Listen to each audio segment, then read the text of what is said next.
Terendam banjir 3 meter, truk tronton yang melintas nyebur sampai mengapung di underpass Ulak Lebar Lahat. Untuk kesekian kalinya underpass Ulak Lebar yang berada di Jalan Lingkar Desa Manggul, Kecamatan Kota Lahat, Kabupaten Lahat, Sumsel membuat kendaraan terendam. Kali ini, satu unit tronton nyemplung ke dalam underpass Ulak Lebar pada Selasa tanggal 21 Januari tahun 2025 sekira pukul 2.30 waktu Indonesia Barat. Beruntung tidak ada korban jiwa dalam kejadian ini. Diketahui, saat kejadian, underpass Ulak Lebar tersebut dalam keadaan terendam air dengan kedalaman sekitar 2-3 meter. Kejadian naas tersebut bermula ketika mobil tronton bernomor polisi B8529 ACU yang dikendarai oleh Dul, melaju dari Provinsi Lampung melintasi Kabupaten Lahat. Pertama kali melintas di Kabupaten Lahat, membuat Dul belum mengetahui persis kondisi jalan.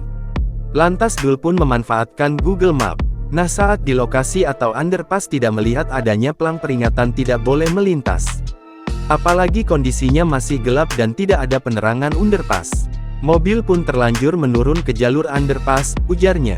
Dul pun tak mengira jika air yang menggenangi underpass cukup tinggi hingga membuat kendaraan yang ia kemudian terjebak dan semakin melaju ke tengah underpass dan mengapung. Kalau misalnya ada papan peringatan tidak boleh melintas terpasang di tengah jalan menuju underpass seperti terpasang saat ini, gak mungkin saya gak tahu, ujarnya. Sementara informasi yang berhasil dihimpun di lapangan sebelum kejadian naas tersebut, kondisi underpass sudah tergenang air. Akses menuju underpass sudah dipasangkan papan peringatan oleh Dinas Perhubungan Lahat. Hanya saja diduga, papan peringatan tersebut disingkirkan oleh pengendara yang mencuci kendaraan di underpass dan tidak memasang kembali papan tersebut. Download Tribun X sekarang, menghadirkan lokal menjadi Indonesia.